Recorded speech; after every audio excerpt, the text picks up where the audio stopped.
ಕಡೆ ಬಂದಿದ್ದ ನಂತರ ಅದು ಏನಾಯ್ತು ನಿಮ್ಮ ಕಡೆ ಅಂತ ಜೊತೆ, ನೀವು ದೇವನ ಜೊತೆ ಆ ರೀತಿ ಏನು ಮಾತಾಡಿದ್ದೀರಾ ಅಂತ ಜನರು ಕೇಳಿದ್ರು.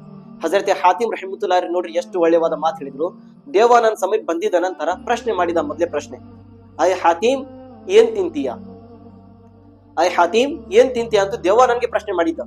ಇವತ್ತು ಅದೇ ದೇವ ಬ್ಯಾರೆ ಯಾರಾದ್ರೂ ಮುಖ ತಗೊಂಡ್ ಬರ್ಲಿ, ಏನಾದ್ರೂ ಕೇಳಿ ಏನ್ ತಿಂತೀರಪ್ಪ ನೀವು, ನನಗೆ ಒಂದು ಪ್ಲೇಟ್ ಬಿರಿಯಾನಿ ಬೇಕು, ಕಬಾಬ್ ಬೇಕು, ಮೀನಾ ಬೇಕು, ಫಿಶ್ ಬೇಕು, ಡ್ರೈ ಬೇಕಂತಾರ. ಯಾಕಂದ್ರೆ ಕೇಳತಾನ ಕೊಡಿಸ್ತಾನ ಅಂತ ನಿಮ್ ಕಿರ್ತಿತಿ. ಹಜರತ್ ಹಾತಿಮ್ ಅವರು ಬಿರಿಯಾನಿ, ಡ್ರೈ, ಫ್ರೈ ಏನ್ ಕೇಳಿಲ್ಲ. ಅವ್ರು ಏನ್ ಹೇಳಿದ್ರು ಉತ್ತರದಲ್ಲಿ, ನನಗೆ ಸಾವು ಬೇಕು. ಏನ್ ತಿಂತೀರಿ, ನನಗೆ ನಾನು ಸಾವು ತಿನ್ನುತ್ತೀನಿ, ನನಗೆ ಸಾವು ಬೇಕು. ಇದು ಮೊದಲೇ ಪ್ರಶ್ನೆ ಉತ್ತರ ಅವರು ಹಜರತ್ ಹಾತಿಮ್ ರಹಿಮತುಲ್ಲಾಹಿ ಹೇಳಿದ ನಂತರ ದೇವ ವಿಚಿತ್ರ ಆದ. ಇದೇನಪ್ಪ, ಮೊದಲೇ ಪ್ರಶ್ನೆ ನಾನು ಕೇಳಿದ ನಂತರನೇ ಬಹಳ ಡೇಂಜರ್ ಉತ್ತರ ಕೊಟ್ರಿ ಅವರು. ಈಗ ಎರಡನೇ ಪ್ರಶ್ನೆ ಮತ್ತು ದೇವ ಮಾಡಿದ. ಏನಂತ, ಹೈ ಹಾತಿಮ್ ಏನು ನೀವು ಮೈ ಮೇಲೆ ಹಾಕುಂತೀರಾ, ಯಾವ್ದು ಬಟ್ಟೆ ನಿಮ್ಗೆ ಬೇಕು ಹೈ ಹಾತಿಮ್ ಅಂತ ಮತ್ತು ದೇವ ಎರಡನೇ ಪ್ರಶ್ನೆ ಮಾಡಿದ ನಂತರ ಮತ್ತೆ ಹಜರತ್ ಹಾತಿಮ್ ರಹಿಮತುಲ್ಲಾಹಿ ಏನ್ ಹೇಳಿದ್ರು, ನನಗೆ ಬಟ್ಟೆ ಕಫನ್ ಬೇಕು, ನನಗೆ ಕಫನ್ ಬೇಕು, ನಾನು ಕಫನ್ ಹಾಕುಂತೇನೆ ದೇಹ ಮೇಲೆ. ಏನೇ ಸತ್ತಿದ ನಂತರ ಏನ್ ಕಫನ್ ಬಟ್ಟೆ ಹಾಕ್ತಾರ ಅದು ನನಗೆ ಕಫನ್ ಬೇಕು.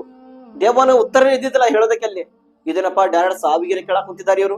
ಮತ್ತು ಮುಂದೆ ಬೇಕು ಏನ್ ಹೇಳಿದ ದೇವ, ಮೂರನೇ ಪ್ರಶ್ನೆ ಮಾಡಿದ, ಐ ಹಾತಿಮ್ ನೀವು ಎಲ್ಲೇ ಇರ್ತೀರಾ, ಎಲ್ಲಿ ಇರೋದು ನಿಮ್ಗೆ ಇಚ್ಛೆ ಆಗಿದೆ.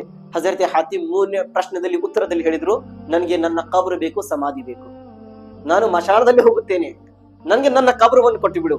ಇದು ಹೇಗೆ ಮೂರು ಪ್ರಶ್ನೆ ಈ ರೀತಿ ಕೊಟ್ಟಿದ ನಂತರ ಉತ್ತರದಲ್ಲಿ ಕೊಟ್ಟಿದ ನಂತರ ದೇವ ವಿಚಿತ್ರ ಆದ್ರ. ಇದೇನಪ್ಪಾ, ಇವ್ರಿಗೆ ಯಾವುದೇ ಪ್ರಶ್ನೆ ಮಾಡೋದು ಬಹಳ ಡೇಂಜರ್ ಇದೆ, ಅಷ್ಟು ಸುಲಭ ಇಲ್ಲ ಅವ್ರಿಗೆ ಪ್ರಶ್ನೆ ಮಾಡೋದು. ಅದೇ ರೀತಿ ಹಜರತ್ ಹಸನ್ ಬಸ್ರಿ ರಹಿಮತುಲ್ಲಾಹಿ ಬಾರ್ಗನಲ್ಲಿ ಒಂದು ಸಾರಿ ಅದೇ ರೀತಿ ದೇವ ಬಂದು ಏನ್ ಹೇಳಿದ ಅಂದ್ರೆ, ಅಯ್ ಹಸನ್ ಬಸ್ರಿ ರಹಿಮತುಲ್ಲಾಹಿ ನೀವು ಜೀವನದಲ್ಲಿ ಏನಂತದ್ದು ಒಳ್ಳೆವಾದ ಕೆಲಸ ಮಾಡಿದ್ದೀರಾ. ಹಜರತ್ ಹಸನ್ ಬಸ್ರಿ ರಹಿಮತುಲ್ಲಾಹಿ ಹೇಳಿದ್ರು, ನಾನು ಮಾಡೋದು ಮುಂಚೆ ನಿಮ್ಗೆ ಒಂದು ಪ್ರಶ್ನೆ ಮಾಡ್ತೀನಿ, ಐ ದೇವ ನನಗೆ ಒಳ್ಳೆವಾದ ಏನಾದ್ರೂ ನಸೀಹತ್, ಏನಾದ್ರೆ ಒಳ್ಳೆವಾದ ಮಾತು ಹೇಳು, ನೀನು ನಂಗೆ ಏನಾದ್ರೂ ತಿಳಿಸ್ ಹೋಗುನು. ಹಜರತ್ ಹಾತಿಮ್ ಏನು ಹಜರತ್ ಹಸನ್ ಬಸ್ರಿ ದೇವನ್ಗೆ ಕೇಳಕ್ ಕುಂತಿದ್ದಾರೆ, ಏನಾದ್ರೆ ಒಳ್ಳೆವಾದ ಮಾತು ನೀ ಹೇಳಿ ಹೋಗು ನೀನು. ಹೇಳಿದ್ರ ದೇವ ಏನ್ ಮಾಡಿದ್ದ, ನಾನು ಬಹಳಷ್ಟು ಜನರಿಗೆ ತರಹದು ದಾರಿನಲ್ಲಿ ತಗೊಂಡು ಬಂದವರಿಗೆ ದಾರಿ ತಪ್ಪಿಸಿ ತಪ್ಪವಾದ ಕೆಲಸ ಮಾಡಿಸ್ತೇನೆ. ಅದರೊಳಗೆ ಅತಿ ದೊಡ್ಡವಾದ ತಪ್ಪು ಕೆಲಸ ನಾನು ಯಾವ ರೀತಿ ಮಾಡಿಸ್ತೇನೆ ಅಂದ್ರೆ, ಹೊಟ್ಟೆ ತುಂಬಾ ಊಟವನ್ನು ಮಾಡಿಸಿ ನಾನು ಅವ್ರಿಗೆ ಕೆಟ್ಟ ದಾರಿಯನ್ನು ತಗೊಂಡು ಬರುತ್ತೇನೆ. ಎಷ್ಟೋ ಜನರಿಗೆ ನಾನು ಹೊಟ್ಟೆ ತುಂಬಾ ಊಟವನ್ನು ಮಾಡಿಸಿ ನಾನು ಅಲ್ಲಾನ ಜಿಕ್ರಿನಿಂದ, ಅಲ್ಲಾನ ಪ್ರಾರ್ಥನೆ ನಾನು ದೂರ ಮಾಡಿದ್ದೇನೆ. ನೀವು ನೋಡ್ರಿ, ಇಶಾನ್ ಅಜಾನ್ ಆಗುತ್ತದೆ, ಇಲ್ಲಾಂದ್ರೆ ಮಗ್ರಿಬ್ ಆಗುತ್ತದೆ, ಬೆಳಗಿನ ಆಗ್ಲಿ ಯಾವ್ದಾಗ್ಲಿ ಅಜಾನ್ ಆಗಿದ ನಂತರ ರಾತ್ರಿಗೆ ಹೇಗೆ 8 ಗಂಟೆ ಆಯ್ತು ಅಲ್ಲಿ ಅಜಾನ್ ಇದೆ, ಇಲ್ಲಿ ನಾವು ಊಟ ಮಾಡಿದ ನಂತರ ಯಾಕೆ ನನಗೆ ಬಹಳ ಸುಸ್ತು ಆಗುತ್ತಿದ್ದು, ನಾನು ನೋಡೋಣ ನಾಳೆ ನಮಾಜ್ ಮಾಡೋಣ ಅಂತ. ಹೊಟ್ಟೆ ತುಂಬಾ ಊಟವನ್ನು ಮಾಡಬಾರ್ದು. ಅದಕ್ಕೆ ಹುಜೂರ್ ಸಲ್ಲಲ್ಲಾಹು ಅಲೈಹಿ ಹೇಳಿದ್ರು, 2 ತುತ್ತು ಕಡಿಮೆ ಊಟ ಮಾಡೋ ಪ್ರಯತ್ನ ಮಾಡ್ರಿ, ಅತಿ ಜಾಸ್ತಿ ಊಟವನ್ನು ಮಾಡಕ್ ಹೋಗ್ಬೇಡ್ರಿ. ಎಷ್ಟು ನೀವು ಅತಿ ಜಾಸ್ತಿ ಊಟ ಮಾಡ್ತೀರಾ ಅಷ್ಟು ನೀವು ಸುಸ್ತಿ ಆಗ್ತೀರಾ, ಅಷ್ಟು ನೀವು ಏನೋ ವೀಕ್ ಆಗ್ತಿದ್ರ, ಕಡಿಮೆ ಶಕ್ತಿವಂತರಾಗ್ತೀರಾ. ನಾವು ಏನ್ ಹೇಳ್ತೀವಿ, ಹೊಟ್ಟೆ ತುಂಬಾ ತಿನ್ಬೇಕು, ಹೊಟ್ಟೆ ತುಂಬಾ ತಿನ್ಬೇಕು, ಹೊಟ್ಟೆ ತುಂಬಾ ನೀವು ತಿನ್ನಿಸ್ತೀರಾ. ಹೌದು, ಅತಿ ಓರಾಗಿ ತಿನ್ಸಿದ್ರೆ ಅಲ್ಲಿಂದ ಅನಾರೋಗ್ಯಗಳು ಚಾಲು, ಅಲ್ಲೇ ಗ್ಯಾಸ್ಟ್ರಿಕ್ ಅಂತ ಇಂತ. ಯಾಕಂದ್ರೆ ಹೊಟ್ಟೆನೇ ಕ್ಲೀನ್ ಇಲ್ಲಪ್ಪ ಅಂದ್ರೆ ಮತ್ತು ಇಡೀ ದೇಹದಲ್ಲಿ ನಮ್ಮ ಸ್ವಚ್ಛತೆ ಇರಬೇಕು.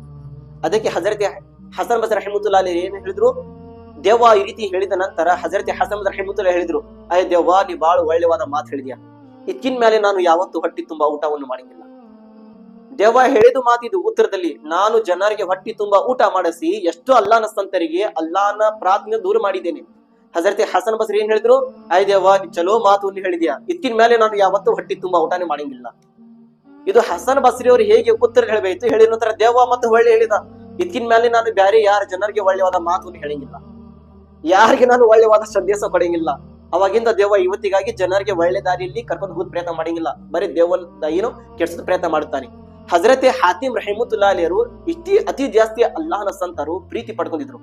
ಅವ್ರು ಒಬ್ಬರಿಲ್ಲ, ಅವ್ರು ಹೆಂತಿರು ಅದೇ ರೀತಿ ಇದ್ರು, ಅವ್ರಿಗೆ ಹೆಂತಿಯರು. ಹಜರತ್ ಹಾತಿಮ್ ರಹಿಮತುಲ್ಲಾಹಿ ಅವರು ಒಂದು ಸಾರಿ ಪ್ರವಾಸನಲ್ಲಿ ಹೋಗೋದು ಪರಿಸ್ಥಿತಿ ಬಂತು, ಎಷ್ಟೋ ತಿಂಗಳಾಗಿರ್ಬೇಕು ಹೋಗಿ ಬರೋದಕ್ಕೆ.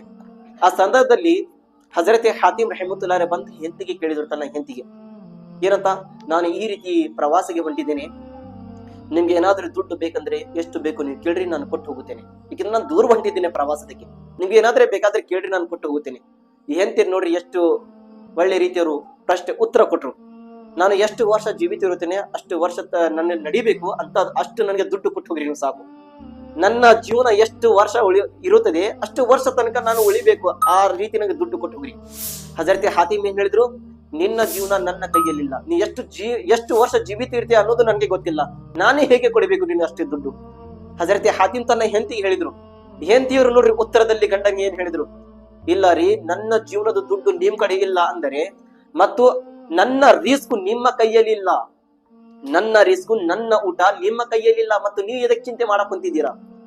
ಇದು ಹೇಳಿದ ನಂತರ ಹಜರತ್ ಹಾತಿಮ್ ರಹಮತುಲ್ಲಾಹಿ ಅಲೈಹಿ ಎಂತಿದು ಒಳ್ಳೆವಾದ ಪ್ರಶ್ನೆ ಉತ್ತರವನ್ನು ಕೇಳಿ ಬೆಳಗ್ಗೆ ಪ್ರವಾಸ ಸ್ಟಾರ್ಟ್ ಮಾಡಿದ ನಂತರ ಈಗ ಅಕ್ಕಪಕ್ಕದಲ್ಲೇ ಮನೆಯವರು ಇರ್ತಾರಿಲ್ಲ, ಗಂಡ ಬಿಟ್ಟು ಹೋಗಿದ ನಂತರ ಎಲ್ಲಿ ದೂರ ಪ್ರವಾಸ ಹೋಗಿದ ನಂತರ ದುಡಿದು ಹೋಗಿದ ನಂತರ ಏನ್ ಬಿಟ್ಟು ಹೋಗಿದಾನ, ಏನಾದ್ರೂ ದುಡ್ಡು ಕೊಟ್ಟು ಹೋಗಿದಾನಿಲ್ಲ, ನಿಮ್ಗೆ ಏನಾದ್ರೂ ತಿನ್ನೋದಕ್ಕೆ ಬಿಟ್ಟು ಹೋಗಿದಾನಿಲ್ಲ, ಕೇಳೋರು ಕೇಳ್ತಿರ್ತಾರ ಒಬ್ಬರು ಬಂದು. ಅದೇ ರೀತಿ ಹಜರತ್ ಹಾತಿಮ್ ರಹಮತುಲ್ಲಾಹಿ ಹೆಂಡತಿ ಮನೆಯಲ್ಲಿ ಬಂದು ಅವ್ರಿಗೆ ಹೆಂಡತಿಗೆ ಕೇಳಿದ್ರು, ಪಕ್ಕದ ಮನೆಯವರು ಎಲ್ಲಾರು ಹೆಣ್ಮಕ್ಳು ಬಂದು, ನಿಮ್ಗೆ ಏನಾದ್ರೂ ಬಿಟ್ಟು ಹೋಗಿದಾರೆ ಇಲ್ಲ ನಿಮ್ಮ ಗಂಡರು, ಏನಾರು ಬಿಟ್ಟು ಹೋಗಿದಾರೆ ಇಲ್ಲ ತಿನ್ನೋದಕ್ಕೆ. ಹಜರತ್ ಹಾತಿಮ್ ಹೆಂಡತಿ ನೋಡ್ರಿ ಎಷ್ಟು ಒಳ್ಳೆ ವಾದ ಮಾತು ಹೇಳಿದ್ರು.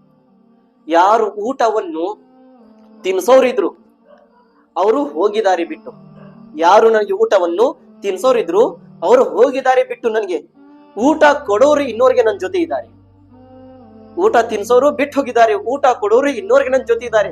ಅಂದರೆ ಅರ್ಥ ಹಜರತ್ ಹಾತಿಮ್ ಅವರು ನನಗೆ ಪ್ರೀತಿನಿಂದ ಊಟ ಮಾಡಿಸ್ತಿದ್ರು, ಅವರು ನನಗೆ ಬಿಟ್ಟು ಪ್ರವಾಸನೆ ಹೋಗಿದ್ದಾರೆ. ರಿಸ್ಕ್ ಕೊಡುವ ಅಲ್ಲಾ ರಬ್ಬುಲ್ ಇಜ್ಜತ್ ಇದ್ದಾನೆ, ನನಗೆ ಸಾಯೋ ತನಕ ನನ್ನ ಜೊತೆ ಅಲ್ಲಾ ರಬ್ಬುಲ್ ಇಜ್ಜತ್ ಇದ್ದಾನೆ, ಅಲ್ಲಾ ಇನ್ನೂವರೆಗೆ ನನ್ನ ಜೊತೆ ಇದ್ದಾನೆ. ಈ ನೋಡ್ರಿ ಅಲ್ಲಾಹನ ಸಂತಿರ್ನ ಹೆಂತಿರಿ ಈ ರೀತಿ ಇದ್ರು. ಗಂಡ ಬಿಟ್ಟು ಹೋಗಿದ್ರೆ ಗಂಡನ ಬಗ್ಗೆ ಯಾವತ್ತು ಕೆಟ್ಟ ಮಾತು ಹೇಳ್ತಿದ್ದಿಲ್ಲ. ನನ್ನ ಗಂಡ ಬಿಟ್ಟು ಹೋಗಿದ್ದಾನೆ, ಆದ್ರೆ ದುಡಿಯೋದಕ್ಕೆ ಹೋಗಿದ್ದಾನೆ, ಆದ್ರೆ ಅಲ್ಲಾಹ್ ರಬ್ಬುಲ್ ಇಜ್ಜತ್ ನನ್ನ ಜೊತೆ ಇದ್ದಾನೆ, ಅಲ್ಲಾಹ್ ರಬ್ಬುಲ್ ಇಜ್ಜತ್ ನನಗೆ ಕಾಪಾಡುತ್ತಾನೆ, ಅಲ್ಲಾಹ್ ರಬ್ಬುಲ್ ಇಜ್ಜತ್ ನನಗೆ ಊಟವನ್ನು ಮಾಡಿಸ್ತಾನೆ, ಎಲ್ಲರಾಗ್ಲಿ ಕೊಟ್ಟೆ ಕೊಡುತ್ತಾನೆ ಅಲ್ಲಾಹ್ ರಬ್ಬುಲ್ ಇಜ್ಜತ್. ಅವ್ರದ್ದು ಆ ರೀತಿ ನಂಬಿಕೆ ಇತ್ತು. ಹಜರತ್ ಹಾತಿಮ್ ರಹಮತುಲ್ಲಾಹಿ ಬಾರ್ಗನಲ್ಲಿ ಇಬ್ರು ಜನರು ಬಂದು ಸ್ವಲ್ಪ ಜನರು ಬಂದು ಕೇಳಿದ್ರು ನೋಡ್ರಿ ಲಾಸ್ಟ್ ವಾಕ್ಯ ಏನಂತ ಕೇಳಿದ್ರು, ನಮಾಜಿನ ಬಗ್ಗೆ ನೋಡ್ರಿ. ಹಜರತ್ ಹಾತಿಮ್ ರಹಮತುಲ್ಲಾಹಿ ನಮಾಜ್ ಯಾವ ರೀತಿ ಮಾಡ್ತಿದ್ರು ಕೇಳೋರು ಕೇಳಿದ್ರು, ಅಯ್ಯ ಹಾತಿಮ್ ರಹಮತುಲ್ಲಾಹಿ ನೀವು ನಮಾಜ್ ಯಾವ ರೀತಿ ಮಾಡ್ತೀರಾ, ನಿಮ್ಮ ನಮಾಜಿನಲ್ಲಿ ಸಿಚುವೇಶನ್ ಯಾವ ರೀತಿ ಇರುತ್ತದೆ, ನೀವು ಯಾವ ರೀತಿ ನಮಾಜ್ ಮಾಡ್ತೀರಾ, ಎಷ್ಟು ಪ್ರೀತಿ ಇರ್ತೈತಿ ನಮಾಜಿನ ಒಳಗೆ, ಏನು ವಿಚಾರಣೆ ಮಾಡಿ ನೀವು ನಮಾಜ್ ಮಾಡ್ತೀರಾ. ಈ ಪಾಠನಲ್ಲಿ ನಾವು ಎಲ್ಲರೂ ಗಮನ ಕೊಟ್ಕೊಳ್ಬೇಕು, ಅದೇ ರೀತಿ ನಮಾಜ್ ಮಾಡೋದ್ ಪ್ರಯತ್ನ ಮಾಡಬೇಕು. ಇದ್ರ ಒಳಗೆ ಜಾಸ್ತಿ ವಿಚಾರಣೆ ठीक ಹಜರತ್ ಹಾತಿಮ್ ರಹಿಮತುಲ್ಲಾಹಿ ಅಲೈಹಿ ಬಂದು ಕೇಳಿದ ನಂತರ ಹಜರತ್ ಹಾತಿಮ್ ರಹಿಮತುಲ್ಲಾಹಿ ಅಲೈಹಿ ಉತ್ತರದಲ್ಲಿ ಏನು ಹೇಳಿದ್ರು, ನಾನು ಹೇಗೆ ವಜು ಮಾಡುತ್ತೇನೆ, ನೀವು ಒಂದು ಸಾರಿ ವಜು ಮಾಡ್ತೀರಾ, ನಾನು ಎರಡು ರೀತಿ ವಜು ಮಾಡ್ತೀನಿ. ಹಜರತ್ ಹಾತಿಮ್ ರಹಿಮತುಲ್ಲಾಹಿ ಏನು ಹೇಳಾಕುಂತಿದ್ದಾರೆ, ನೀವು ಒಂದು ರೀತಿ ವಜು ಮಾಡ್ತೀರಾ, ನಾನು ಎರಡು ರೀತಿ ವಜು ಮಾಡುತ್ತೇನೆ. ಒಂದು ಕಾಣುತ್ತದೆ, ಒಂದು ಕಾಣಂಗಿಲ್ಲ, ಒಂದು ಪೋಷಿದ, ಒಂದು ಬಾತಿಲ್ ಅಂತ ಹೇಳಿದ್ದಾರೆ. ಬಾತಿಲ್ ಅಂದ್ರೆ ಕಾಣುವುದಿಲ್ಲ, ಪೋಷಿದ ಅಂದ್ರೆ ಕಾಣುತ್ತದೆ. ಆಯ್ ಹಾತಿಮ್ ರಹಿಮತುಲ್ಲಾಹಿ ಅದು ನಮ್ಗೆ ಅರ್ಥ ತಿಳಿದು ಬಂದಿಲ್ಲ. ಒಂದು ನೀವು ಎರಡು ರೀತಿ ವಜು ಮಾಡ್ತೀರಾ ಅಂದ್ರೆ ಇದು ಯಾವ ರೀತಿ ವಜು ಮಾಡ್ತೀರಾ ನಮ್ಗೆ ತಿಳಿಸಿ ಹೇಳ್ರಿ ಅಂತ ಜನರು ಹೇಳಿದ್ರು. ಹಜರತ್ ಹಾತಿಮ್ ರಹಿಮತುಲ್ಲಾಹಿ ಏನ್ ಮಾಡಿದ್ರು, ನಾನು ಕೈವನ್ನು ತೊಳ್ಕೊಂತೇನೆ, ಮುಖವನ್ನು ತೊಳ್ಕೊಂತೇನೆ, ಯಾವ ರೀತಿ ವಜು ಮಾಡುದಿದೆ ಅದು ಎಲ್ಲಾ ಜನರಿಗೆ ಕಂಡು ಬರುತ್ತದೆ. ಈಗ ನಮಾಜ್ ಅಂದ್ರೆ ಎಲ್ಲಾರು ವಜು ಮಾಡ್ತಿರ್ತಾರ, ಎಲ್ಲಾರು ನೋಡಿದ್ರೆ ಹಾ ಇವ್ರು ವಜು ಮಾಡಕ್ ಕುಂತಿದ್ದಾರ, ಏನಾದ್ರೆ ಕುರಾನ್ ಇಲ್ಲ ಅಂದ್ರೆ ಮಜ್ಲಿಸ್ ಇಲ್ಲ ಅಂದ್ರೆ ನಮಾಜ್ ಮಾಡಕ್ ಕುಂತಿರಬಹುದು, ಅದಕ್ಕೆ ವಜು ಮಾಡ್ಕೊಳಕ್ ಕುಂತಿದ್ದಾರ, ಇದು ಕಾಮನ್ ಎಲ್ಲಾರು ಮಾಡ್ತಾರ. ಇದು ಒಂದು ರೀತಿ ವಜು ಆಯ್ತು. ಇನ್ನೊಂದು ರೀತಿ, ನಾನು ವಜು ಮಾಡೋದ್ರ ಜೊತೆ ನಾನು ಅಲ್ಲಾಹನ ಬಾರಿನ ತೋಬಾ ಮಾಡ್ತಾ ಇರ್ತೀನಿ, ಇದು ಒಳಗಿನ ಮನಸ್ಸಿನ ವಜು, ಹೃದಯ ಅದು ವಜು. ತೋಬಾ ಏನಾದ್ರೆ ಚಿರಾಡಿ ಯಾರು ಮಾಡ್ತಾರ, ತೋಬಾ ಅಸ್ತಗಫಿರುಲ್ಲಾಹ್, ಅಲ್ಲಾಹ್ ಕ್ಷಮೆ ಮಾಡ್ಬಿಡು, ಕ್ಷಮೆ ಮಾಡಿ ಹಿಂಗೆ ಹೇಳಿದ್ರೆ ಏನಂತಾರ ಜನರು, ಎಷ್ಟು ಹುಚ್ಚಾಗಿದ ನೋಡೋ, ಯಾವ ರೀತಿ ಒದರಿ ಹೇಳಕ್ ಕುಂತಿದ್ದಾರ. ವದರಿ ಯಾರೇ ಹೇಳಂಗಿಲ್ಲ, ವಜು ಎಲ್ಲಾರಿಗೆ ಕಾಣ ಕುಂತಿದೆ. ಇನ್ನೊಂದು ವಜು ನಾನು ಮುಚ್ಚಿ ಏನ್ ಮಾಡುತ್ತೇನೆ, ಅದು ತೋಬಾ. ವಜು ಮಾಡೋ ಸಂದರ್ಭದಲ್ಲಿ ನಾನು ತೋಬಾನಿಂದ ನಾನು ವಜು ಮಾಡ್ತಾ ಇರ್ತೀನಿ, ಇದು ಎರಡು ರೀತಿ ವಜು ಆಯ್ತು. ಮತ್ತು ನಾನು ವಜು ಮಾಡಿದ ನಂತರ ಮಸ್ಜಿದಿನ ಒಳಗೆ ಹೋಗಿದ್ದ ನಂತರ ನಾನು ಕಿಬ್ಲಾ ಕಡೆ ಮುಖ ಮಾಡಿ ನನ್ನ ಎಲ್ಲಾ ವಿಚಾರ ನಾನು ಕಣ್ಣ ಮುಂದೆ ನಾನು ಖಾನಾ ಕಾಬಾ ಇಟ್ಕೊಂಡಿರ್ತೇನೆ. ಖಾನಾ ಕಾಬಾ ಮುಂದೆ ನಾನು ನಿಂತಿರಬಹುದು, ಮಕ್ಕಾ ಅಂತಾರಿಲ್ಲ, ಮಕ್ಕಾ ಮುಂದೆ ನಾನು ನಿಂತಿರಬಹುದು, ಮತ್ತು ಮಕಾಮೆ ಇಬ್ರಾಹಿಂಗೆ ನನ್ನ ಕಣ್ಣಿನ ನಡಾಗ ನಾನು ಇಟ್ಕೊಂತೀನಿ. ಆ ರೀತಿ ನಾನು ವಿಚಾರಣೆ ಮಾಡಿ ಇಟ್ಕೊಂಡು ನಾನು ನೆನಪಿನಿಂದ ನಾನು ನಮಾಜ್ಗೆ ನಿಂದಿರುತ್ತೇನೆ. ಮತ್ತೆ ಹೇಳಿದ್ರು ಅವರು, ಈ ಬಲಗೈ ಕಡೆ ನಾನು ಸ್ವರ್ಗಗೆ ಇಟ್ಕೊಂತೀನಿ, ಮತ್ತು ಎಡಗೈ ಕಡೆ ಏನಿದೆ ನರಕಗೆ ಇಟ್ಕೊಂತೀನಿ. ಬೆನ್ನಿನ ಹಿಂದೆ ಏನಿದೆ ಸಾವುಗೆ ನಾನು ನೆನಪು ಮಾಡುತ್ತೇನೆ, ನನ್ನ ಬೆನ್ನಿನ ಹಿಂದೆ ಸಾವು ಇದೆ. ಬಲಗೈ ಕಡೆ ಸ್ವರ್ಗ ಇದೆ, ಎಡಗೈ ಕಡೆ ಏನಿದೆ ನರಕ ಇದೆ, ಬೆನ್ನಿನ ಹಿಂದೆ ಸಾವು ಇದೆ, ಕಣ್ಣಿನ ಮುಂದೆ ಖಾನಾ ಕಾಬಾ ಇದೆ. ಇದು ನಮಾಜ್ಗೆ ನಿಂತಿದ ನಂತರ ಅವ್ರದ್ದು ವಿಚಾರಣೆ. ನಾವೇ ನಮಾಜ್ ಮಾಡೋ ಮುಂದೆ ಅದೇ ರೀತಿ ವಿಚಾರಣೆ ಮಾಡಬೇಕು. ನಾನು ನಮಾಜ್ಗೆ ನಿಂತಿದ್ದೇನೆ, ನನ್ನ ಮುಂದೆ ಖಾನಾ ಕಾಬಾ ಇದೆ, ಒಂದು ಕಡೆ ಸ್ವರ್ಗ ಇದೆ, ಒಂದು ಕಡೆ ನರಕ ಇದೆ, ಇನ್ನೊಂದು ಕಡೆ ನನ್ನ ಹಿಂದೆ ಸಾವು ಬರಾಕುತ್ತಿದೆ. ಅವ್ರು ಹೇಳಿದ್ರು, ಮತ್ತು ಕಾಲಿನ ತಳಗೆ ಏನಿದೆ ಪುಲ್ ಸಿರಾತಿನ ದಾರಿ, ಪುಲ್ ಸಿರಾತಿನ ದಾರಿ ಬಗ್ಗೆ ಈ ರೀತಿ ಬಂದಿದೆ. ಅದು ನಾಳೆ ಸತ್ತಿದ ನಂತರ ಇಡೀ ಕಯಾಮತ್ ಭೂಮಿ ಶರ್ವಣ ಸಾಗಿದ ನಂತರ ಆ ದಾರಿನಿಂದ ಎಲ್ಲಾರು ಜನರು ನಡ್ಕೊಂಡು ಹೋಗ್ಲೇಬೇಕು, ಎಲ್ಲಾರು ನಡ್ಕೊಂಡು ಹೋಗ್ಬೇಕು. ಆ ದಾರಿ ಇಂತಹದು ಬ್ರಿಡ್ಜ್ ಅದ ದಾರಿ ಅಲ್ಲ, ಕೂದಲಕ್ಕಿಂತ ಅತಿ ಬಾರೀಕ್ ಇರ್ತೈತಿ, ಚೂರಿಗಿಂತ ಜಾಸ್ತಿ ಚೂಪ್ ಇರ್ತೈತಿ. ಅಂತ ದಾರಿ ಮೇಲೆ ನಾವು ಎಲ್ಲಾರು ನಡ್ಕೊಂಡು ಹೋಗಬೇಕು. ಅದಕ್ಕೆ ಪುಲ್ ಸಿರಾತ್ ದಾರಿ ಅಂತ ಹೇಳುತ್ತಾನೆ. ಪುಲ್ ಸಿರಾತ್ ದಾರಿ. ಹಜರತೆ ಹಾತಿಮ್ ರಹಿಮತುಲ್ಲಾ ಏನ್ ಹೇಳಿದ್ರು, ಕಾಲಿನ ತಳೆಗೆ ಪುಲ್ ಸಿರಾತಿನ ದಾರಿ ಇದೆ, ಆ ರೀತಿ ನಾನು ವಿಚಾರಣೆ ಮಾಡಿ ನಮಾಜ್ ಮಾಡುತ್ತೇನೆ. ಮತ್ತು ನನ್ನ ಹೃದಯ ಏನಿದೆ, ಈ ಹೃದಯದಲ್ಲಿ, ಈ ಮೆದುಳಿನಲ್ಲಿ ನಾನು ಅಂತ ಇಂತ ಭಾವನೆ ತಗೊಂಡು ಬರುವಂತ ಇಡೀ ಹೃದಯ ನನ್ನ ಅಲ್ಲಾಹನ ಪ್ರೀತಿಯಲ್ಲಿ ಇಡುತ್ತೇನೆ. ಇಡೀ ಹೃದಯ ನನ್ನ ಅಲ್ಲಾಹನ ಪ್ರೀತಿಯಲ್ಲಿ ಕಳಿಸುತ್ತೇನೆ. ಆಮೇಲೆ ನಾನು ನಮಾಜ್ಗೆ ಅಲ್ಲಾಹು ಅಕ್ಬರ್ ಅಂತ ತಕ್ಬೀರ್ ಹೇಳ್ಕೊಂತ ನಾನು ಆರಾಮಾಗಿ ಅಲ್ಲಾಹನ ಜೊತೆ ಮಾತಾಡುತ್ತೇನೆ. ಆರಾಮಾಗಿ ಅಲ್ಲಾಹನ ಜೊತೆ ಮಾತಾಡುತ್ತೇನೆ. ಆರಾಮಾಗಿ ನಾನು ಮಾತಾಡಿದ ನಂತರ ರುಕುನಲ್ಲಿ ಹೋಗುತ್ತೇನೆ. ಸುಬ್ಹಾನ ರಬ್ಬಿಯಲ್ ಅಜೀಮ್, ಸುಬ್ಹಾನ ರಬ್ಬಿಯಲ್ ಅಜೀಮ್. ಮತ್ತು ಸಮಿ ಅಲ್ಲಾಹು ಲಿಮನ್ ಹಮಿದ ಹೇಳಿದ ನಂತರ ಮತ್ತು ಆರಾಮಾಗಿ ಸಜ್ದಾನಲ್ಲಿ ಹೋಗುತ್ತೇನೆ. ಸಜ್ದಾನಲ್ಲಿ ಹೋಗಿದ್ದ ನಂತರ ಸುಬ್ಹಾನ ರಬ್ಬಿಯಲ್ ಆಲಾ, ಸುಬ್ಹಾನ ರಬ್ಬಿಯಲ್ ಆಲಾ, ಸುಬ್ಹಾನ ರಬ್ಬಿಯಲ್ ಆಲಾ.